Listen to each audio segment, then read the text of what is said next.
লাগবে বলে কথা বেশি বলতে পারবো না, সময় নাই। আমার বাড়িতে মেহমান আসবে, একটু মেহরবানি করে আসেন। হুজুররাও বোঝে নাই কি বলতে চাই, আল্লাহর বান্দা কি ঘটনা কি, চলেন যাই দেখি কি বলতে চান। এ মুসলমান ভাইরা আমার, দুই তিনজন হুজুরকে সাথে করে নিয়ে আসছেন।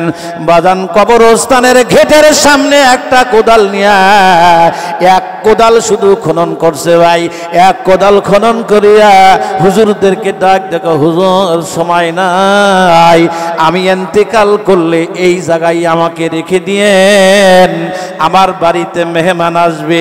এই কথা বলিয়া ডান পকেট থেকে একটা সাবান বের করছে ভাই, সাবানটা বের করে দিয়া হুজুরদেরকে ডাক দেখো, হুজুর এইটা হলো আমার জীবনের শেষ গোসলের সাবান, আমার হালাল টাকা দিয়ে কেনা, এইটা দিয়া আমাকে গোসল দিয়েন, এটা আমার হালাল টাকা দিয়ে কেনা।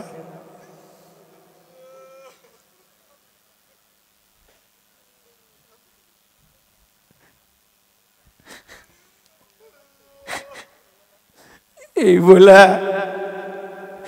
বাম পকর থেকে একটা কাপনের, ওনারা কাবা দেখে দেখে নামাজ পড়তেন। আর আমাদের অবস্থা কি, নিয়াত করেও মসজিদের ফ্যান আমরা গুনি যে মাথার উপরে আছে কিনা, কথা কয় না, কথা কয় না। অনেক দিন আগে মাঝখানে মজার একটা কথা বলি, তখন আমি দারুল উলুম মাদ্রাসার ছাত্র, খুব ভালো করে খেয়াল করি। জোহরের নামাজ পড়তে গেছি, ভুলে 2 রাকাত ফেল করলাম, এই কাজের কারণে 2 রাকাত ফেল করলাম।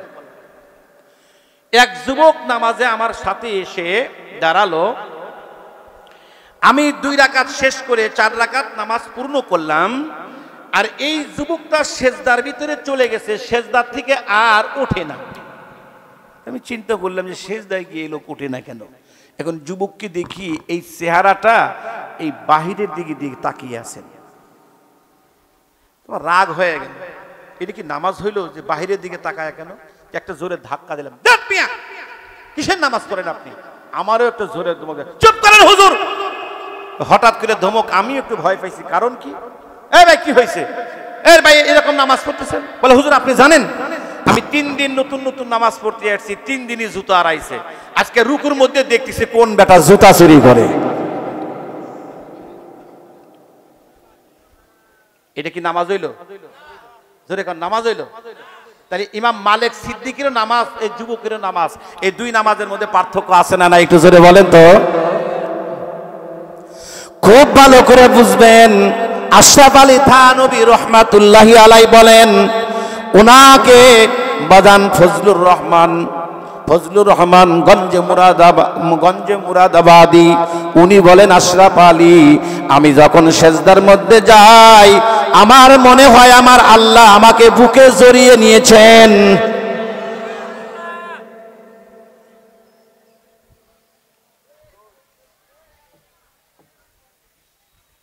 আরে কই, যদি এইরকম 2 রাকাত হাদিসের মধ্যে আর সেরকম 2 রাকাত নামাজ যদি জীবনে পাইয়া যাও, রাসূল বলেন জান্নাত ওয়াজিব, জান্নাত ওয়াজিব, জান্নাত ওয়াজিব, জান্নাত ওয়াজিব। বলে কথাটা কি বলতেছিলাম, মুশাহাদা, আল্লাহকে মুশাহাদার মাকাম হাসিল হওয়া, তার মানে আল্লাহকে সামনে পাওয়ার উপলব্ধি হওয়া। মুসলমান ভাইরা আমার খুব ভালো করে বুঝবেন, খুব ভালো করে বুঝবেন, খুব ভালো করে বুঝবেন, খুব ভালো করে বুঝবেন। 2 নাম্বার, নবীরা গুনাহ করতে পারে না, নবীরা সরাসরি আল্লাহর হেফাজতে থাকেন। আল্লাহু আকবার বলেন। নবীদেরকে সরাসরি হেফাজত করেন কে? জোরে বলেন কে? সরাসরি আল্লাহ হেফাজত করেন। বলে আল্লাহ কিভাবে হেফাজত করেন, 2টা ঘটনা আপনাদেরকে শোনাবো। আপনারা জানেন ইউসুফ আলাইহিস সালাম, ওনার প্রেমে যিনি পাগল ছিলেন তার নাম ছিল জুলাইখা। তোর নাম কি? প্রেমে খুব পাগল। তারে পাগল বানাইয়া জুলাইখা নিতে নিতে উপর তলায় নিয়ে 7 তলা বিশিষ্ট কক্ষের রুমে চলে গেছে। কোরআনের মধ্যে আসছে ও হাম্মা বিহি ও হাম্মাদ বিহা। জুলাইখা খালি বলে এখন তোমার মনে কি বলতেছে, আমি রেডি। আল্লাহর ভাষাটা হলো দুইজনেরই মন চাইতেছিল, কিন্তু মালিক বলতেছে নবী এটা তোমার দ্বারা না, যেহেতু তুমি নবী হবে এ কাজ তোমার দ্বারা করা যাবে না, একটু সামনে তাকাও। ইউসুফ আলাইহিস সালাম যখন সামনে তাকাইছেন দেখেন ইয়াকুব আলাইহিস সালাম। ইয়াকুব আলাইহিস সালাম হাতে আঙ্গুলে কামড় লাগাইছে জোরে করে। এইটাই দেখে ইউসুফ লজ্জা পাইছে, হায় আমার বাবা, এটাকে আমি গুনাহ করি কেমনে? কিন্তু কোন কোন তাফসীরের মধ্যে আসছে যে যে দেখেছে আর যাকে দেখাইছে দুইজনই জানে আল্লাহ কি দেখাইছে। আচ্ছা আমার কথা হলো ইয়াকুব আলাইহিস সালাম তো জানেই না যে এই জায়গায় আমি যাব, আমি গিয়েছি, তাহলে এই রূপটা কে ধরল? কারে কই আর কারে বুঝাই? কোথায় কই ওয়াজ, কোথায় করব, পাগল কই? কি বুঝলেন? ইউসুফ আলাইহিস সালাম যখন এইটা দেখছেন ভাই, দেখার পরে কিতাবের মধ্যে লেখেন ইউসুফ আলাইহিস সালাম আল্লাহর নাম স্মরণ করে যখন একটা দৌড় দেয়, আল্লাহ পাক 7টা তালা টাস টাস টাস টাস করে খুলে দেয়। বাজান কিতাবের মধ্যে আসছেন কোন বান্দা যদি যায় নামাজে বসিয়া বাবা গুনার দিকে খেয়াল করিয়া যদি আল্লাহকে বলতে পারে আল্লাহ আমার গুনাহ হয়েছে তুমি আমাকে মাফ করে দাও, যদি আল্লাহকে হাজির নাজির জেনে বলতে পারে আল্লাহ তুমি আমাকে মাফ করে দাও, আল্লাহ পাক সুবহানাহু ওয়া তাআলা তার জীবনের সকল গুনাহগুলি আল্লাহ বাদান সকল গুনাহগুলি আল্লাহ ধুয়ে পরিষ্কার করে দিবেন। কিন্তু বলার মতো বলতে হবে, জোরে কয় না কথা, ঠিক না ঠিক? বলে আল্লাহ কেমনে হেফাজত করেন খুব ভালো করে বুঝেন। 2 নম্বর একটা ঘটনা শোনাই। নবীর বয়স তখন 14 বছর। জোরে কোন কয় বছর? আওয়াজ দিয়ে কোন। কুরাইশ বংশের একটা বিয়ে, সেখানে গান হবে। বন্ধুরা আমার নবীজিকে বলতেছেন নবীজি চলো যাই, ও বন্ধু চলো যাই। তখন তো তিনি নবুয়তি পান নাই, কেবল মাত্র 14 বছর বয়স। চলো যাই, গান হবে। নবী আমার যাবে না, কিন্তু বন্ধুরা বুঝাইয়া বুঝাইয়া বুঝাইয়া বুঝাইয়া লইয়া যাইতেছে। নবীও আমার গেলেন, নবী মজলিসে বসছেন, এই তো গান শুরু হবে, এটা নবীজি উপলব্ধি করতে পারছেন। আমার নবী বলেন এই জায়গায় আমি থাকতে পারি না, এখানে গান হবে। বন্ধুরা বলে সমস্যা নাই বন্ধু তুমি থাকো। আমার আল্লাহ বলতেছেন বন্ধু এই গান তোমার নয়, এই গান তোমার শোনা যাবে না, কারণ এখন তুমি মুহাম্মদ ইবনে আব্দুল্লাহ আর 40 বছর পরে হইতেছো মুহাম্মাদুর রাসূলুল্লাহ। কারণ তোমাকে 40 বছর পরে থেকে নবুয়তের দায়িত্ব পালন করতে হবে। এই গান তোমার শোনা যাবে না। বন্ধু তুমি ঘুমাও, বন্ধু তুমি ঘুমাও, ও বন্ধু তুমি আমার কুদরতি কোলে ঘুমাও। কারে কই আর কারে বুঝাই? নবী আমার ঘুমাইছেন, এমন ঘুমাইছে। রসুল কয় ঘুম থেকে উঠে দেখি আমি কিচ্ছু জানি না, আমি কিচ্ছু শুনি নাই। বন্ধুদেরকে বললাম এগুলো কি হইল, কে তুমি শোনো নাই? কয় আমি কিচ্ছু জানি না। হেফাজত করছে কে? যেরকম হেফাজত হওয়ার জন্য আল্লাহর কাছে সাহায্য তো চাওয়া লাগবে, কথা কয় না, ঠিক না বে ঠিক? এ মুসলমান ভাইরা আমার খুব ভালো করে বোঝেন, তখন নবীর বয়স হলো 24। জোরে বলেন কত? এত বৃষ্টি নেমেছে, বৃষ্টি নামার কারণে পুরা কাবা ভেঙে গেছে এবং কাবা ডুবে গেছে। টাকা কালেকশন করতেছে, এই কাবাটা পুনর্নির্মাণ করতে হবে, যারা হালাল টাকা সেই দাও। হালাল টাকাগুলি কালেকশন করতেছে, বাস কিছু কালেকশন হয়ে গেল, এখন কাবা নির্মাণ হচ্ছে। এই যার পরনে হারাম টাকার লেবাস আছে, পোশাক আছে, সে উলঙ্গ হও, সে এই কাজ করতে পারবে না। দেখছেন বুদ্ধির বুদ্ধি? সকলেই উলঙ্গ অবস্থায় কাবাঘর নির্মাণ করতেছেন। নবী আমার হাজির, বয়স 25। লোকজনকে মোহাম্মদ দাঁড়িয়ে আছো কেন, তুমি লুঙ্গি খোলো, উলঙ্গ হও। রাসূল বলতেছেন এটা আমার দ্বারা সম্ভব না। বলে হও। রাসূল চিন্তা করলেন সকলেই যখন এই কাজগুলা করতেছে আমাকে করা দরকার। নবীজি কেবলই লুঙ্গি কেন হাত দিয়েছে খুলবে, অদৃশ্য একটা হাত এসে ধাক্কা দিয়ে ফেলে দিল। কারে কই আর কারে বুঝাই, অমা রমাইতা ইজ রমাইতা ওয়ালাকিন্নাল্লাহ রমা।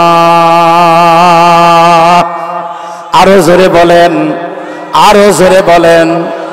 ও রাসূল, যেই দিন আপনি কাফেরদেরকে বালি মেরেছিলেন, প্রকৃতপক্ষে ও বালি আপনি মারেন নাই, আমি আল্লাহ মেরেছিলাম।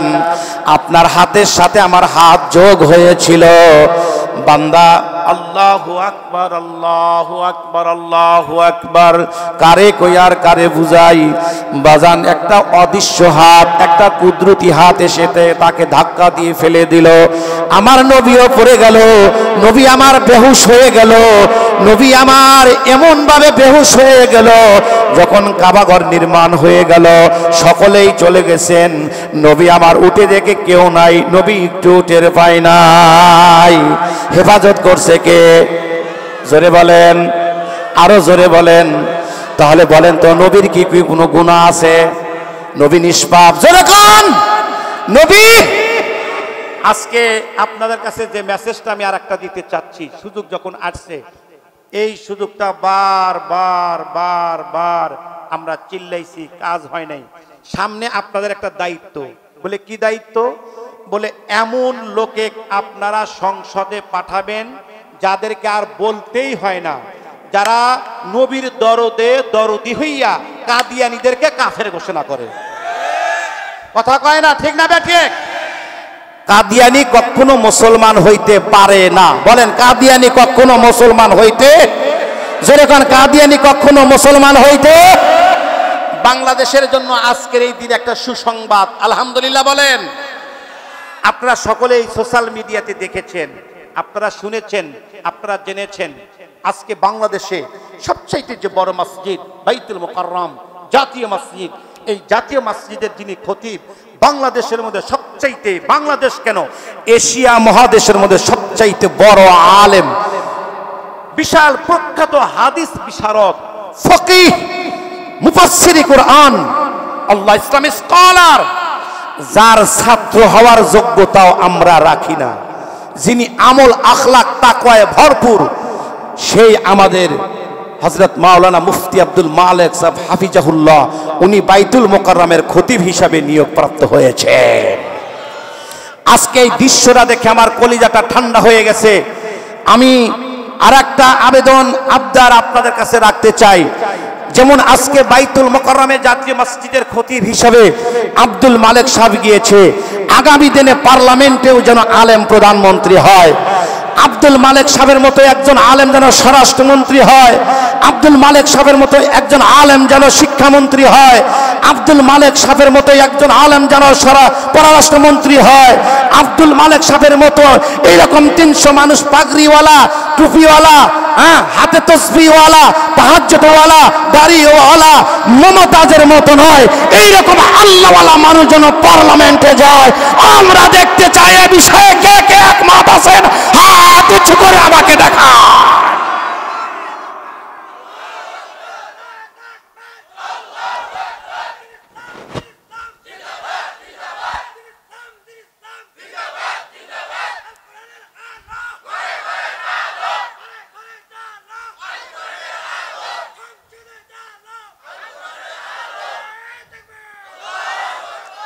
মুসলমান ভাইরা আমার, এই কথাটা বলার পিছনে আমার যুক্তি এবং কারণ হলো এটাই, আপনাদেরকে শুধু কষ্ট দেওয়ার জন্য আসি নাই, মেসেজ আর একটা দেওয়ার জন্য এসেছি। শুনুন, জানি না আগামীতে আল্লাহ তাআলা সুবহানাহু ওয়া তাআলা কাকে ক্ষমতায় নেবেন আমি জানি না। আমার দেশের প্রত্যেকটা রাজনৈতিক দলের নেতৃবৃন্দর কাছে আমি এই খবর আগে পৌঁছাইতে চাই, যারাই নেতৃত্ব দিবেন, আগামীতে রাজনীতি করবেন, আগামীতে পার্লামেন্টে যাবেন, আল্লাহ পাক যাকে কাকে নিবে সেটা আল্লাহর এলেমেই ভালো আছে। তবে যারাই যাবেন দিলের মধ্যে আগে কমপক্ষে এটা গেঁথে নেন, পার্শ্ববর্তী দেশ ইন্ডিয়া এ আমাদের সমসাময়িক সুযোগ সুবিধা বন্ধু হতে পারে, কিন্তু ভারত আমাদের কখনো অভিভাবক হতে পারে না। এটা স্পষ্ট ভাষায় আপনারা জেনে রাখবেন। আমার এই কথা আর কিছুদিন পরে বুঝিয়ে আসবে। সম্মানিত সুধী, আজকে আমাদের অনেকে ভয় দেখানো হয়। আমার একটা সমাবেশ ছিল কিছুদিন আগে, আপনারা জানেন ভারতের রামগিরি, পরিহিত রামগিরি এক হিন্দু আমাদের রাসূলুল্লাহ সাল্লাল্লাহু আলাইহি ওয়াসাল্লামকে কটাক্ষ করে যে কথাটা, যে আওয়াজটা তুলেছিল আমার কলিজায় লেগেছে। মুসলমান এক ওয়াক্ত নামাজ কম পড়তে পারে, মুসলমানের মুখে দাড়ি না থাকতে পারে, মুসলমানের মাথায় টুপি না থাকতে পারে, কিন্তু একজন মুসলমানের কলিজায় নবীর মোহাব্বত আছে না নাই? জোরে বলেন আছে না নাই? আমরা সব কিছু মেনে নিতে পারি, কিন্তু নবীর উপর কোনো আঘাত মানতে পারি না। জোরে বলেন পারি পারি পারি। আজকে সেই রামগিরি পুরোহিত আমার রাসূলুল্লাহর বিরুদ্ধে যে চরিত্র নিয়ে, ক্যারেক্টার নিয়ে যে কথা বলেছে, এর আগে একটা মহিলা কথা বলেছিল, সেই মহিলাটা নুপুর শর্মা, তিনিও বলেছিল আমি শেষ সমাবেশে বলছি হঠাৎ করে পূজার আগে রাম পরিহিতি এই কথাটা কেন বললেন, কারণ কি? তার মানে তিনি জানেন এই কথা যদি বলি বাংলাদেশের মানুষ ফুঁসে উঠবে, আর পূজা যেহেতু সামনে আছে, আমরা একটা অকারেন্স ঘটনা ঘটাইয়া আন্তর্জাতিকে দেখাবো সংখ্যালঘুদের উপর আক্রমণ, ইসলামওয়ালাদের উত্থান ঘটেছে, অতএব এদেরকে থামান, আবার বাম রামকে ক্ষমতায় নিয়ে আসেন। ভারতবাদের স্বপ্ন বাস্তবায়ন হয় না। 2 নম্বর কারণ হলো মোদি একচুয়ালি চায় একদম হিন্দুত্ববাদী কায়েম করতে, আর এর জন্যই তিনি আমাদেরকে বারবার হুমকি দেয়, ভয় দেখায়। আমি আজকের এই সমাবেশ থেকে পরিষ্কার করে বলতে চাই, এই জাতির মানুষকে ভয় দেখায় লাভ নাই। এই জাতির মানুষ আমরা ফাঁসির দড়ি গলায় নিতে শিখেছি। এই জাতির মানুষ তোমাদের সীমান্ত রক্ষীদের গুলিতে আমরা মরতে শিখেছি, শেফালির মতো আমরা ঝুলতে শিখেছি, তোমাদের পানিতে দেওয়া ডুবে মরতে শিখেছি, তোমাদের কূটনৈতিক থেকে আমরা তিক্ততা শিখেছি, তোমাদের অত্যাচার আমরা অত্যাচারিত হতে শিখেছি। দিবানিশি এ জাতির মানুষ পুলিশের বন্দুকের নলের সামনে বুক পেতে দিতে শিখেছি। আমরা সকাল সন্ধ্যা মরণের মোরাকাবার সবক আদায় করি। আমাদের মৌতের ভয় দেখা লাভ নাই। এবার দামামা বেজে গেছে, এবার দামামা বেজে উঠেছে। ইমাম মাহাদির আগমন, আগামীর বাংলাদেশ ইসলামী আন্দোলনের বাংলাদেশ, আগামীর বাংলাদেশ হাত পাখার বাংলাদেশ। কে কে রাজি আছেন হাত উঁচু করে দেখা।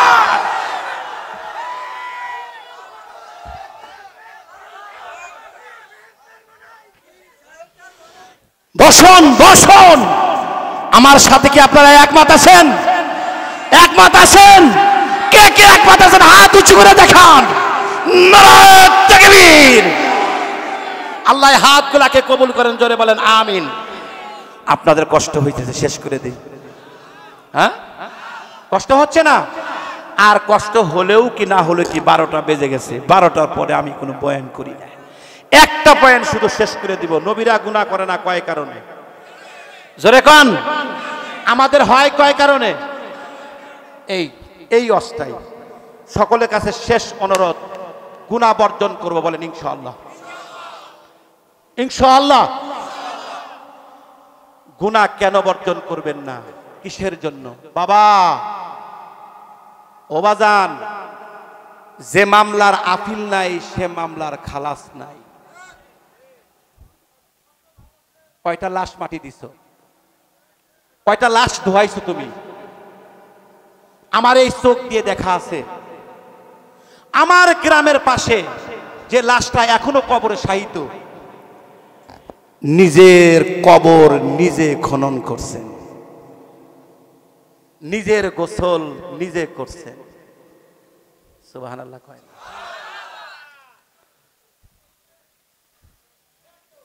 আমি তো কোরআন শরীফ হাতে নিয়ে স্পর্শ করে বলতে পারি, আল্লাহর মাঝে আর বান্দার মাঝে পর্দাই হলো গুনাহ। যদি কেউ গুনাহ বর্জন করে, আল্লাহ তার সামনে সমস্যাই হলো গুনাহ। আপনি গুনাহ বর্জন করেন, মালিক বলেন আমি তোমার অভিভাবক। সুবহানাল্লাহ কোন। আল্লাহ যদি আমাদের অভিভাবক হয় আর কি ভয় আছে? জোরে বলেন, আর ভয় আছে? আল্লাহু ওয়ালিয়ুল্লাযীনা আমানু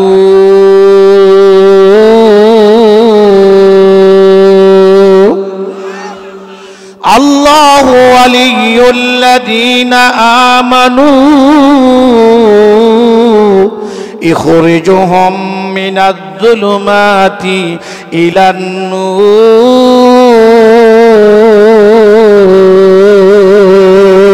হাত উঁচু করে বলেন, কথাটা কার?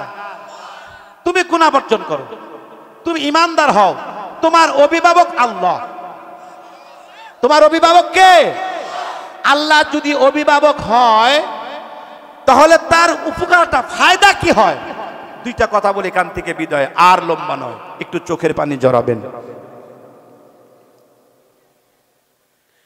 আল্লাহর বান্দা যেই দিন ইন্তেকাল করবেন সেই দিন তার বিবিকে বলতেছেন, বিবি দেরি করিও না, অতি জলদি করো। কি? পানি উঠাও, আমি গোসল করব। উঠান ঝাড়ু দাও, ঘর পরিষ্কার করো, নতুন বিছানা পারো, নতুন চাদর পারো, নতুন বালিশ পারো, আমার মেহমান আসবে। বিবি বোঝে নাই কোন মেহমান। একটু চোখের পানি ছেড়ে দিবেন।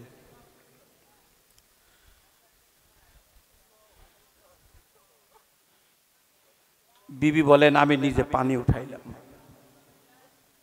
গোসল করলো, আমি নিজে বাড়ি ঘর পরিষ্কার করলাম, নতুন চাদর পারলাম, সবকিছু পারলাম। আল্লাহর বান্দার মুখে মিষ্টি মিষ্টি হাসিও দেখি, কোনো ভয় নাই, চিন্তার ছাপ নাই। 10টা বেজে গেল, আমি জিজ্ঞাসা করলাম, কি ব্যাপার, কই তোমার মেহমান? বাজার ঘাটে যাবে না? কিছু নিয়ে আসবে না মেহমান যেহেতু? আল্লাহর ওলি ডাক দিয়ে বলতেছেন, বিবি, এমন একজন মেহমান আজকে বাড়িতে আসবে, এই মেহমান যার বাড়িতে যায় কোনো বাড়িতে কিছু খায় না।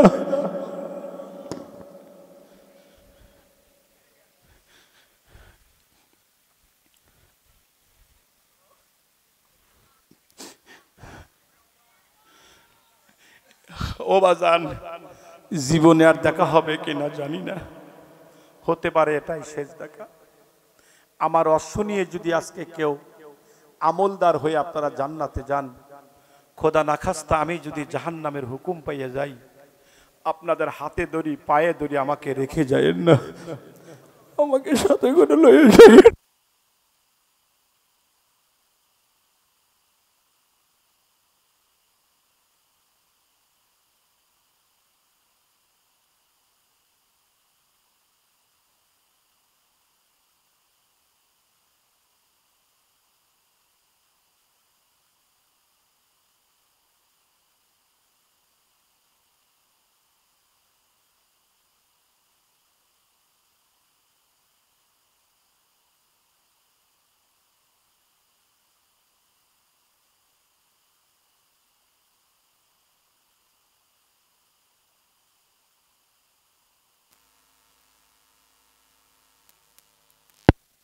একটু চোখের পানি ছাড়বা, এখন একটু চোখের পানি বাবা।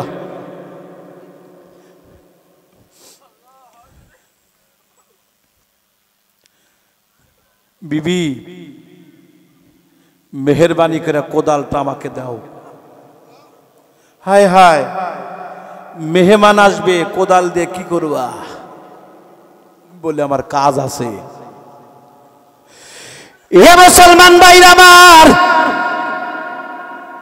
আল্লাহর বান্দা সুফি আব্দুল জব্বার রহমাতুল্লাহি আলাইহি কোদালখানা কাঁধে করে নিয়া যখন কবরস্থানের দিকে রওনা দেয়, নিজে গোসল করছেন সকালবেলা, গ্রামের মানুষের সাথে দেখা হয়, সালাম কালাম হয়। কবরস্থানের পাশেই মাদ্রাসা। বাজানরে গ্রামের নাম হলো শিবপুর। ওই কবরস্থানের গেটের সামনেই মাদ্রাসা। যেই মাদ্রাসায় গ্রামবাসীর কথা আপনি আজীবন আমাদের মাদ্রাসার বক্তা। ওই এলাকায় গেলে কবরটা আমি নিজেও তাকিয়ে তাকিয়ে দেখি। বাজান আল্লাহর বান্দা কোদালখানা নিয়া হুজুরদের কাছে চলে গেছেন। তিনজন হুজুরকে ডাক দিয়ে নিয়ে আসছেন, হুজুর একটু মেহেরবানি করে আসেন লাগবে বলে কথা বেশি বলতে পারবো না, সময় নাই, আমার বাড়িতে মেহমান আসবে, একটু মেহেরবানি করে আসেন। হুজুররাও বোঝে নাই কি বলতে চাই, আল্লাহর বান্দা কি ঘটনা কি, চলেন যাই দেখি কি বলতে চান। এ মুসলমান ভাইরা আমার, দুই তিনজন হুজুরকে সাথে করে নিয়ে আসছেন। বাজান কবরস্থানের ঘেটের সামনে একটা কোদাল নিয়ে এক কোদাল শুধু খনন করছে ভাই। এক কোদাল খনন করিয়া হুজুরদেরকে ডাক দেখো, হুজুর সময় নাই, আমি ইন্তেকাল করলে এই জায়গায় আমাকে রেখে দিয়েন, আমার বাড়িতে মেহমান আসবে।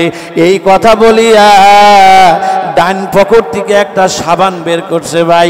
সাবানটা বের করে দিয়া হুজুরদেরকে ডাক দেখো, হুজুর এইটা হলো আমার জীবনের শেষ গোসলের সাবান, আমার হালাল টাকা দিয়ে কেনা, এইটা দিয়া আমাকে গোসল দিয়েন, এটা আমার হালাল টাকা দিয়ে কেনা।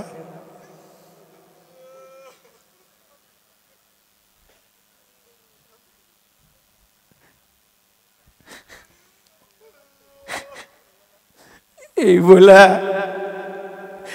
বাম পকেট থেকে একটা কাপনের কাপড় বের করছে। হুজুর এইটা আমার হালাল টাকা দিয়ে কেনা, আমার এইটা দিয়ে আপনি কাপনের কাপড় দিয়ে। হুজুররা এখনো বোঝে নাই কি বলতে চাই। সুফি আব্দুল জব্বার এখনো বোঝে নাই হায় হায় কি বলতে চাই। হয়তো কোনোদিন মারা গেলে এই জায়গায় রাখতে হবে, এই সাবান দিয়ে হয়তো গোসল করাতে হবে, এই কাপড় দিয়া হয়তো ওনাকে কাপন পরাইতে হবে। যখন কাপড়টা নিছে ভাই, সাবানটাও নিছে ভাই, আল্লাহর বান্দা সুফি আব্দুল জব্বার কোদালখানা নিয়ে যখন বাড়িতে আসতেছে, বারবার কবরস্থানের দিকে তাকায়া থাকে। আল্লাহর বান্দা বাড়িতে আসছে, বিবি রে আয় আমার কাছে আয়। পুত্রবধূদের কেউ ডাকছেন, সন্তানদের কেউ ডাকছেন, নিজেই উত্তর দিকে শুয়া সকলকে কাছে বসায়া শেষ নসিহাত, ও বাজান আল্লাহরে ভুলে কেউ কবরে যায় না।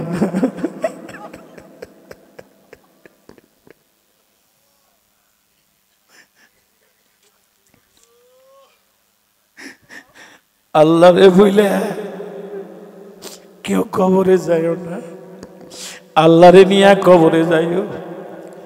বাজান এই কথা বলতে বলতে দেরি হয় নাই, উপর দিকে তাকায়া মুসকে একটা হাসি দিয়ে সালাম দিলেন। সালাম দিয়া মুখ দিয়ে কলমা পরে আস্তে করে চক্ষুখানা বন্ধ করলেন। বন্ধ করে দুনিয়া থেকে বিদায় নিলেন।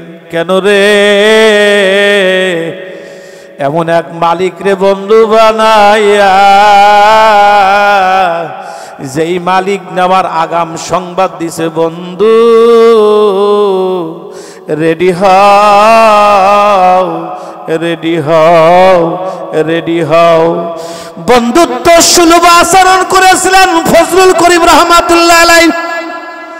ইতিহাসটা তালাশ করে দেখো বাবারা, বন্ধুত্ব অর্জন করছিলেন আমার শায়খ মুর্শিদ আল্লামা রসুলপুরি রহমাতুল্লাহ আলাইহি।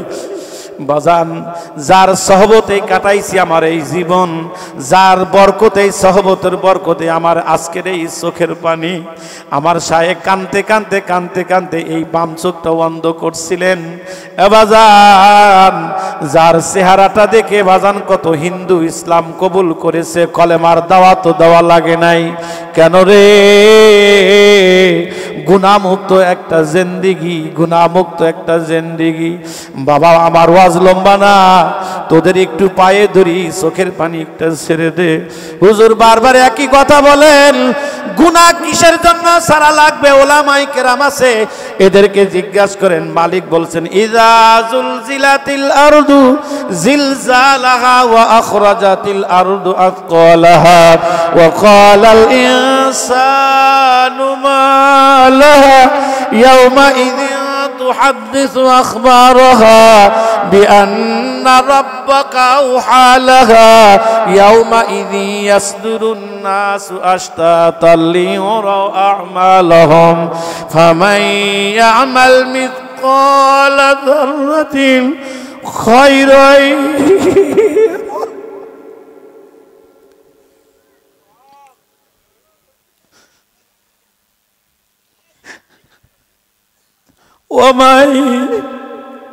ومن يعمل مثقال ذرة شرا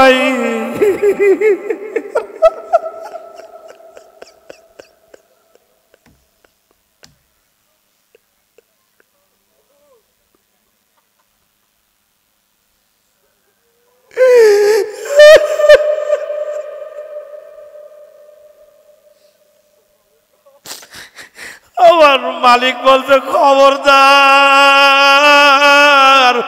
খবরদার খবরদার খবরদার খবরদার। বাজারে যাদের সরিষাকে 70 ভাগ করলে যা হয়, এতটুকু গুনাহ মাওলা ছাড়বে না, এতটুকু।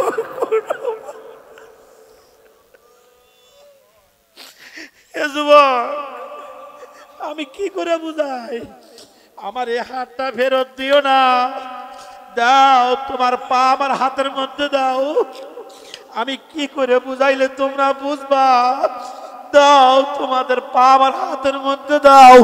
আমি পা ধরি পা ধরি পা ধরি পা ধরি, অতটুকু গুনাহ করে তুমি মাওলার কবরে রওনা দাও। যতটুকু গুনাহ তুমি কবরে আযাবকে সহ্য করতে পারবা, ততটুকু গুনাহ করিয়া মাওলার কবরে রওনা দাও। এ বাবা কেন গুনাহ ছাড়বি? আমার মালিক বলছে আল ইয়াউমা নাখতিমু আলা আফওয়াহিহিম।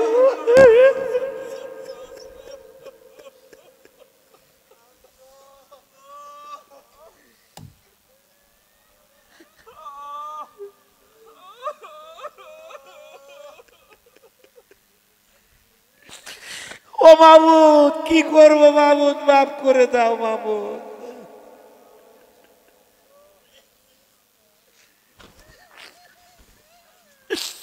হে বাবারে, আল্লাহর কালাম কোনোদিন মিথ্যা হইতে পারে না। আমার মালিক বলছে আল ইয়াউমা নাখতিমু আলা আফওয়াহিহিম ওয়া তুকাল্লিমুনা আইদিহিম ওয়া তাশহাদু আরজুলুহুম বিমা কানু ইয়াকসিবুন। মাওলাই মুখের মধ্যে মোহর লাগাইয়া ফালাইবে, তোমার হাত পাশা কি দিবে? ও বাজার যেই হাতটাকে এত সুন্দর করে সাজাইলা, এত সুন্দর করে গোসল করাইলা, এত সুন্দর করে দামি দামি গরিব পড়লা, যেই জবান দিয়ে এত সুন্দর খাবার খাইলা, ওই জবানের মধ্যে মালিক মোহর লাগাইয়া ফালাইবে। বাবা ওই দিকে তাকাইয়া 2 চোখের পানি ছাড়িয়া দে, আর মাওলারে কুদরতি পা ধরে বলো আয় মালিক আমি আর নাফরমানি করব না। এ বাপজির আমার, এ যুবক বাবাজির আমার, আমি কি করে বুঝাইলে তোরা বুঝবি? তোর আমার ইমান তো হযরত ওসমান গনি রাদিয়াল্লাহু তাআলা আনহু চাইতে বেশি না। কিতাবের মধ্যে লেখে ওসমান গনি রাদিয়াল্লাহু তাআলা আনহু যখন কবরের পাশে দিয়ে হাইটে যাইতো, উনি কবরের ওয়াল দরিয়া দরিয়া দরিয়া দরিয়া দরিয়া, উনি কবরের ওয়াল দরিয়া দরিয়া কাঁদতো আর কবরের দিকে তাকায়া ফোবায়া ফোবায়া কাঁদতো। সাহাবায়ে কেরাম হাত দরিয়া দরিয়া টানতো আর বলতো, বুঝি না হুজুর, আপনি জাহান্নামের কথা শুনলেও এত কান্দেন না, অথচ কবর দেখে আপনি কান্দেন কেন? ওসমান গনি কান্দেন আর বলতেন, বাবারা, আমার দরদের রাসূল আমারে বলছেন, আল কবরু আউয়ালু মানাজিল আল আখিরা, কবর হবে আখিরাতের প্রথম ঘাঁটি, কবর হবে আখিরাতের প্রথম ঘাঁটি। হায় হায় হায় হায় হায় হায়, না জানে আমি ওসমান গনি কবরে আমার সাথে কেমন ব্যবহার হয়। যে লোকটা দুনিয়ায় জান্নাতের সার্টিফিকেট পাইয়া কবরে গেল, সেই ব্যক্তিও বাদান কবরের ভয়ে কান্দে, সেই ব্যক্তিও কবরের ওয়াল দরিয়া কান্দে। ও আমার এলাকার যুবক বাবারা, যুবক বাবাজিরা, তোদের কেমনি করে বুঝাইলে তোরা বুঝবি? ওই গুনার বোঝা লইয়া বাবা কবরে যায় না। আমার মনে হয় পুরাটা মাহফিল এখন কবুল হইয়া যাইতেছে। আমার মনে হয় মালিক কুদরতি নজর দিয়া তাকাইছে। আমার মনে হয় রাসূলুল্লাহ মদিনা থেকে তাকাইছে। এ বাবা, তোমাদের চোখের পানি দেখা মালিক এখন কত খুশি, তোমাদের চোখের পানি দেখা আমার রাসূলুল্লাহ কত খুশি। বাবারে, দুই চোখের পানি সারিয়া দে, পাগলের মতো সারিয়া দে। দেখ তোর পাশে কত মুরব্বী, কত আলেম, দুই চোখের পানি টস টস টস টস করে সারিয়া দিছে। বলে, হুজুর কেন কাঁদবো? বলে, কাঁদবি না কেন বাবা? বলে, হুজুর আপনি কাঁদার কথা কন কেন?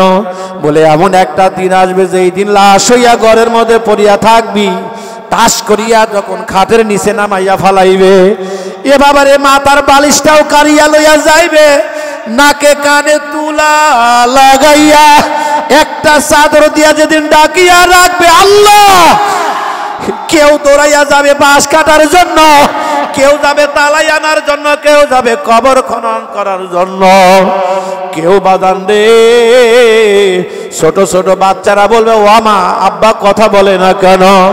ও ঘরের মায়েরা তোমরাও কাঁদো, যেই স্বামীর ঘরে বাসর ঘরে লাল শাড়ি পরিয়া ঢুকছ মা, ওই ঘরে থেকে যেদিন লাখ সাদা শাড়ি পরাইয়া টানিয়া টানিয়া টানিয়া টানিয়া বাড়ি করবে, মেয়ে কাঁদবে, আব্বু আম্মু করে জবাব দিবা না আল্লাহ। বাবারে আর পর কান তাস করিয়া লাশটা নামাইয়া ফালাইবে, এরপর কয় বাস দে, তালাই দে, ধপ ধপ ধপ ধপ করে যখন মাটি দিবে, কয় মিনহা খলাকনাকুম ওয়া ফিহা নুঈদুকুম ওয়া মিনহা নুখরিজুকুম তারাতান উখরা। যখন মাটি দিবে, গ্রামবাসী যখন চলিয়া আসে, হাদিসের মধ্যে আছে ওই মাইয়া তখন গ্রামবাসীর পায়ের স্যান্ডেলের আওয়াজও শুনতে পায়, আর কয় কই যাও কই যাও কই যাও, আমারে লইয়া যাও লইয়া যাও লইয়া যাও, আমার কবরের ৯৯টা সাপ আসিয়া গেছে, কিলবিল কিলবিল কিলবিল কিলবিল কিলবিল করে কামড়াইবে।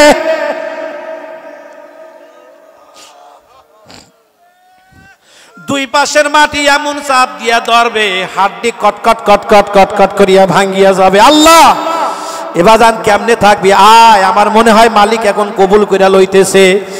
এই সুযোগে 1 মিনিটের একটা মোনাজাত, শেষ মোনাজাত না বাবা, দুইখানা হাত ওটাও দেখি কবুল হয় কিনা।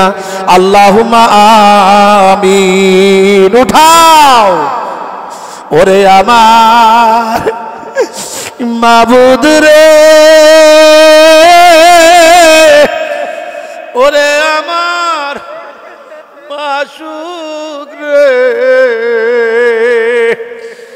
একা একা কেমনে থাকবো অবরে।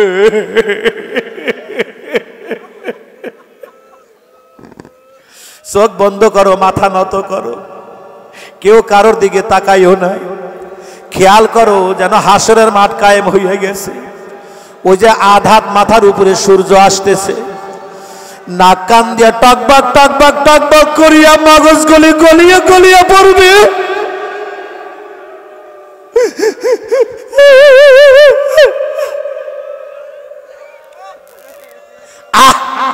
মালিকের কাছে এখন এই মাহফিলটা কেমন লাগতেছে?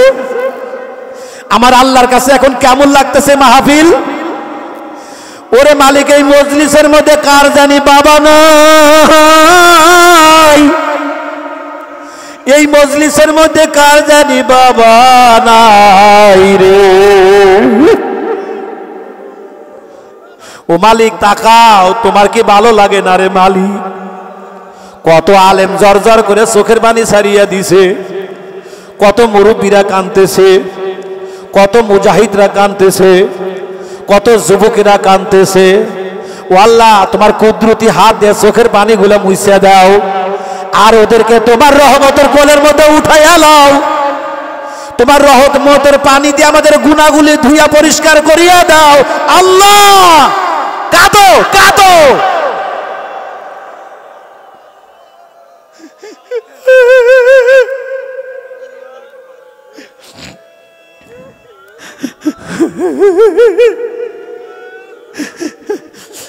বাজানে, তোমার আমার জন্য এই চোখের পানি নবীকেও দেখান হইতেছে। কোন নবী? যেই নবী বাদান সকল নবী হাসরের ময়দানে নফসি নফসি নফসি নফসি নফসি নফসি বলবে, আর তোমার আমার নবী সেজদায় গিয়া উম্মতি উম্মতি বলবে। আল্লাহ, ওই নবীর জন্য একটু চোখের পানি ছাড়িয়া দাও, দাও বাবা। আল্লাহ, একটা মানুষকে তুমি খালি ফিরাইয়া দিও না, যে যা চাই তুমি দিয়া দাও, যে যা চাই দিয়া দাও। ইয়া আল্লাহ, যে সমস্ত ছাত্ররা এই দেশকে স্বাধীন করতে গিয়ে শহীদ হইয়া কবরে চলিয়া গেছে রে মাওলা, আমাদের অনেক ইসলামী আন্দোলনের ছাত্র আন্দোলনের কর্মীরা শহীদ হয়েছে, অসংখ্য ছাত্ররা শহীদ হয়েছে, তাদের জান্নাতে মাকাম বলন্দ করিয়া দাও। ইয়া আল্লাহ, মজলিসকে কবুল করিয়া লাও। দুই কানা হাত উপর দিকে দিয়ে আল্লাহকে একটা ডাক দাও। আল্লাহ, দাও, ডাক দাও, ডাক দাও। ইসরে, আল্লাহ দেখতেছে, ডাক দাও। আহ আহ, ইয়া আল্লাহ, মাবুদ রে, তাকাইয়া দেখো। আল্লাহ, আল্লাহ তাকাইয়া দেখো। আল্লাহ, এই দেশে ইসলামী হুকুমত কায়েম করে দাও। ইয়া আল্লাহ, ওলামা মাশায়েখ আল্লাহ সকলকে কবুল করে নাও, আমার দেশটাকে কবুল করে নাও। আল্লাহ, এই মাদ্রাসা কবুল করো, এলাকাবাসীকে কবুল করো, সকল মাইয়াতকে মাফ করো বিরহমাতিকা ইয়া আরহামার রাহিমিন। একটা মানুষ হইতো না, একটা মানুষ হইতো না, একটা মানুষ আমার অনুমতি ছাড়া নড়াচড়াও করিও না। শেষ আর একটা দোয়া হবে, এই 2 মিনিট 4 মিনিট একটু বসবা, আমার অনুমতি ছাড়া একটা মানুষ হইতো না। কপালটা পুড়িয়ে যাবে, একটু আমলের প্রতিযোগিতা হবে। তো তার আগে এই মাদ্রাসাটা আমার প্রাণের মাদ্রাসা, খুব মহব্বতের মাদ্রাসা। এই মাদ্রাসার জন্য আমি একটু ভিতরে রুমাল পাঠাবো, বিসমিল্লাহ কয়া। আর কার মা নাই, কার বাবা নাই, এই মজলিসের মধ্যে আমি 50টা লোক চাই, 50টা লোক, অনলি 500 করে টাকা, 50টা লোক, অনলি 50টা লোক। আয় বাবা আয়।